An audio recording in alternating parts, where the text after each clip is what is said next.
بسم اللہ الرحمن الرحیم۔ السلام علیکم۔ سٹوری البم میں خوش آمدید۔ بیٹا، میں نے تمہاری پھپھو کی فیوریٹ بریانی پکائی ہے، تھوڑا ریسٹ کر کے ان کے گھر دے آؤ اور پہلے کھانا کھا لو۔ واسق گھر پہنچا تو فضیلہ نے اسے دیکھتے ہی کہا، ابھی بھوک نہیں لگ رہی؟ آپ جلدی سے پیک کر دیں۔ واسق نے کھانے سے انکار کرتے ہوئے کہا تو فضیلہ مزید اصرار کیے بنا کچن کی طرف چلی گئیں اور واسق لاؤنج میں بیٹھ کر ان کا انتظار کرنے لگا۔ چلو کسی بہانے تم نے شکل تو دکھائی، ورنہ تمہیں تو پھپھو کا خیال ہی نہیں آتا۔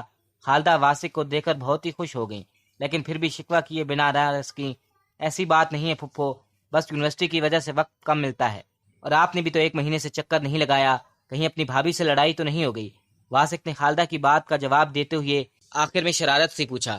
جواب میں خالدہ کھلکھلا کر ہنس دی۔ ان کا اور فضیلہ کا رشتہ ہمیشہ سے مثالی رہا تھا، لڑائی تو دور کی بات، ان کے درمیان کبھی نوک جھونک تک نہیں ہوئی تھی۔ ارے واہ، آج تو بڑے بڑے لوگ آئے ہوئی ہیں، کیسے ہو بھائی؟ اسی وقت ولید لاؤنج میں داخل ہوا اور واسق پر نظر پڑتی ہی خوش اخلاقی سے کہتے ہوئے ہاتھ ملانے کے لیے دایاں ہاتھ آگے بڑھایا۔ ٹھیک ہوں ولید بھائی، آپ کیسے ہیں؟ اور آپ کی جاب کیسی جا رہی ہے؟ جواب میں واسق نے ہاتھ ملاتے ہوئے پوچھا۔ سب A1، اللہ کا کرم ہے، ولید نے جواب دیا۔ بس اب تو میں اس کے لیے لڑکی دیکھ رہی ہوں، دعا کرو جلدی کوئی لڑکی پسند آ جائے۔ خالدہ کی اس بات پر واسق چون کر سیدھا ہوا۔ یہ تو بہت اچھی بات ہے پھپھو، ویسے ایک فیملی میری نظر میں ہے، لڑکی بھی اچھی ہے، اگر آپ کہیں تو ملوا دوں، بلکہ اگر ولید بھائی چاہیں تو پہلے ان کی اس لڑکی سے ملاقات بھی کروا سکتا ہوں، اس طرح آپ کو بھی فیصلہ کرنے میں مدد ملے گی۔ واسق کا ذہن بہت تیزی سے کام کر رہا تھا، اس سے اپنا مسئلہ حل ہوتا نظر آ رہا تھا، اور اسے افسوس ہو رہا تھا کہ اس سے پہلے ولید کا خیال کیوں نہیں آیا۔ ولید بہت ہینڈسم تھا، بہت بڑی کمپنی میں بہت اچھی جاب پر تھا، اسے یقین تھا کہ مہک کے لیے ولید کا رشتہ گیا تو وہ لوگ اتنی آسانی سے انکار نہیں کر سکیں گے۔ تم کب سے رشتے کروانے والی ماسی کا کردار ادا کرنے لگے؟ واسق کی بات سن کر ولید ہنستے ہوئے بولا۔ صاف طور پر وہ اس کی بات کو مذاق میں لے رہا تھا، دراصل ایک دوست کے جاننے والوں کی فیملی ہے، انہی کا ذکر کر رہا تھا، تو ابھی پھپھو نے بات کی تو مجھے اس فیملی کا خیال آ گیا۔ واسق نے چھیمتے ہوئے یہ بات بنائی۔ ارے اسے چھوڑو، یہ تو یوں ہی مذاق کرتا رہے گا، تم مجھے بتاؤ کون لوگ ہیں، لڑکی کیا کرتی ہے؟ ہر ماں کی طرح خالدہ نے دلچسپی لیتے ہوئے واسق سے پوچھا تو وہ انہیں تفصیل سے سب بتانے لگا۔ تم ایسا کرو، اسی ہفتے ولید کو لڑکی دکھا دو، اگر اسے پسند آتی ہے تو ہم بات آگے بڑھائیں گے۔ خالدہ نے فوراً فیصلہ کرتے ہوئے کہا، واہ امی، آپ تو بڑی ایڈوانس ہو گئی ہیں۔ ولید مسکراتے ہوئے بولا، عقل مندی بیٹا یہی ہے کہ وقت کے ساتھ چلا جائے، ورنہ انسان بہت پیچھے رہ جاتا ہے۔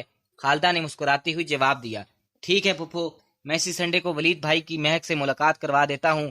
واسق کی تو جیسے دلی مراد بر آئی، وہ بڑی مشکل سے اپنی خوشی پر قابو پا رہا تھا کہ اس رشتے میں اس کا اتنا خوش ہونا دوسروں کو عجیب ہی لگنا تھا۔ آیا تو وہ یہی سوچ کر تھا کہ بریانی دے کر لوٹ جائے گا، لیکن اپنا مسئلہ حل ہوتے دیکھ کر وہ اتنا خوش ہوا کہ دیر تک بیٹھا ولید کے ساتھ گپے لگاتا رہا۔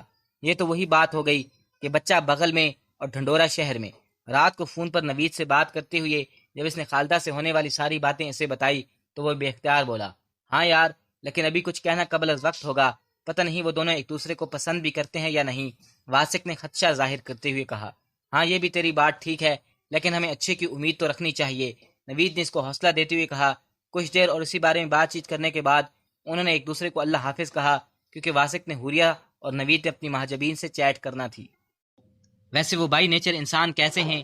واسق نے ولید کے بارے میں حوریہ کو بتایا اور اپنا منصوبہ بھی سنایا تو اس نے پوچھا، بہت ہی اچھے ہیں، تم دیکھنا مہک ان کے ساتھ بہت خوش رہے گی۔ واسق نے یقین دلاتے ہوئے کہا، آپ نے بات کر لی مہک سے؟ حوریہ نے پوچھا، ہاں بھی تم سے بات کرنے سے پہلے مہک سے ہی بات کی اور اسے کہا ہے کہ میں اس سے ملنا چاہتا ہوں، وہ آج یا کل تم سے بات کرے گی، تم بھی ساتھ آ جانا، بہت دن ہو گئے تمہیں دیکھے ہوئے۔ آخر میں واسق کا انداز عاشقانہ ہو گیا۔ جناب بھول رہے ہیں کہ میری تصویر آپ کے پاس موجود ہے، حوریہ نے یاد دہانی کروائی۔ ہاں مگر لائیو کا اپنا مزہ ہے نا، واسق نے حاضر جوابی کا مظاہرہ کرتے ہوئے کہا تو حوریہ بھی مسکرا دی۔ چلیں، جب قسمت میں ہوگا تو مل لیں گے۔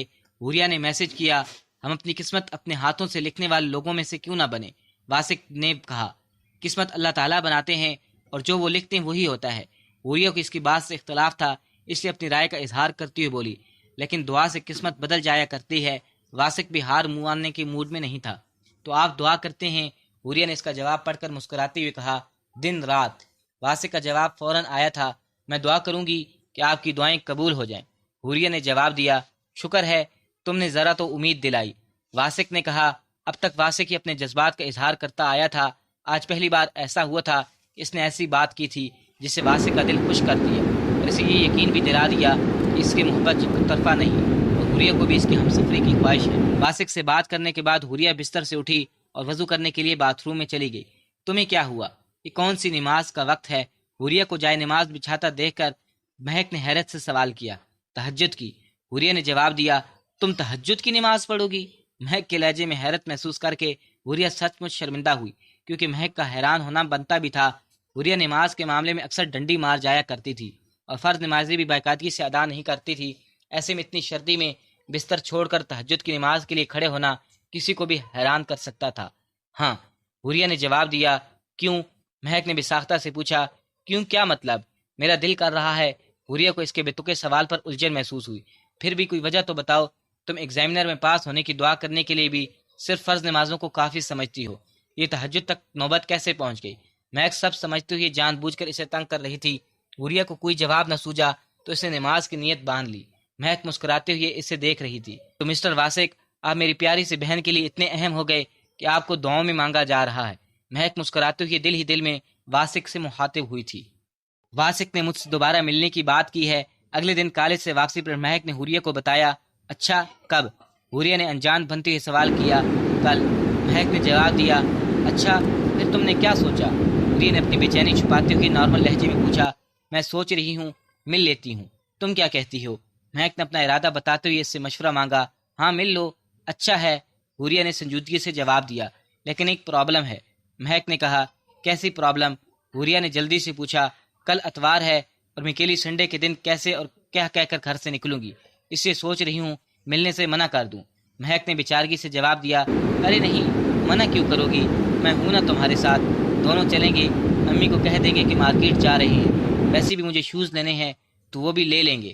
حوریہ ایسے جلدی جلدی بول رہی تھی جیسے سے ڈر ہو کہ مہک نہ جانے کا ارادہ کینسل کر دے۔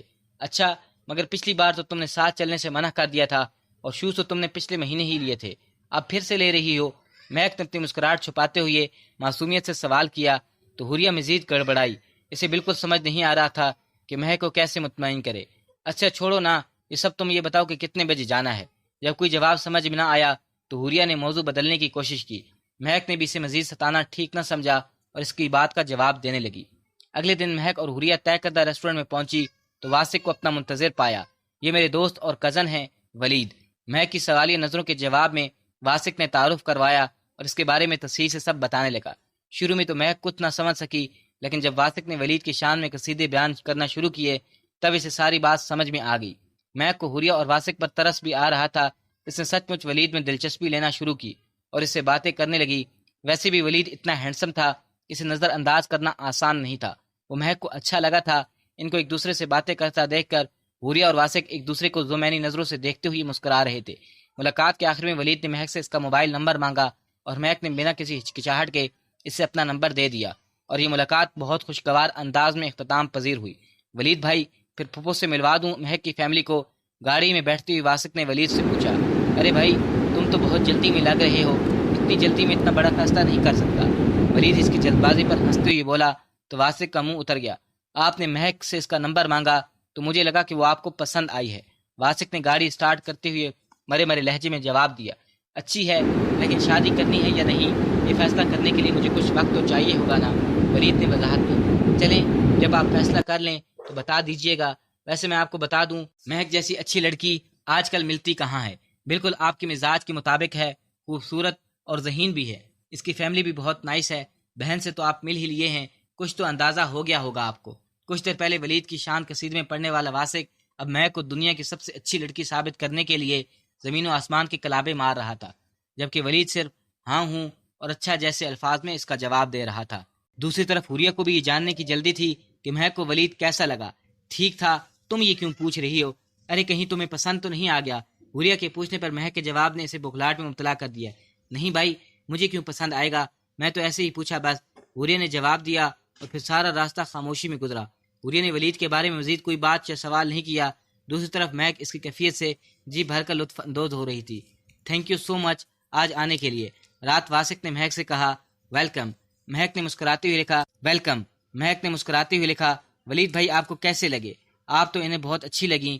کچھ دیر ادھر ادھر کی باتیں کرنے کے بعد ولید مطلب کی بات پر آیا تو مہک بھی اسی سوال کی منتظر تھی۔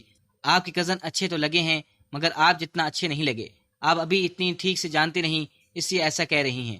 وہ ہر لحاظ سے مکمل ہیں، ایک شاندار کمپنی میں اعلیٰ عہدے پر فائز ہیں۔ اس کے جواب میں پریشان ہوتا واسق دلائل سے اسے قائل کرنے کی کوشش کرنے لگا، لیکن مہک نے اس کی ہر کوشش ناکام کر دی تو تھک کر اس نے گڈ نائٹ کیا اور حوریہ کو مہک سے ہوئی باتوں کے بارے میں بتانے لگا۔ اگلے دن یونیورسٹی میں واسق نے نوید اور عادل کو سارے حالات سنائے تو وہ کہہ لگا کر ہنس پڑے۔ تم لوگوں کو ہنسی آ رہی ہے؟ واسق ناراضگی سے بولا۔ ہاں تو بات ہے ہی ہنسنے کی، یہ تو وہی بات ہو گئی نا۔ کیا کہتے ہیں، تو پاگل میرے پیچھے، میں پاگل کسی اور کے پیچھے، وہ پاگل کسی اور کے پیچھے، سارے پاگل آگے پیچھے۔ نوید نے ہنستے ہوئے کہا تو عادل نے بھی اس کو داد دیتے ہوئے ہنسی میں ساتھ دیا۔ یار اب ہماری بھی سن لو، دونوں بہنوں کے ان کے حال پر چھوڑو اور کوئی تیسری تلاش کرو ورنہ تمہاری ساری عمر اسی ٹینشن میں گزر جائے گی۔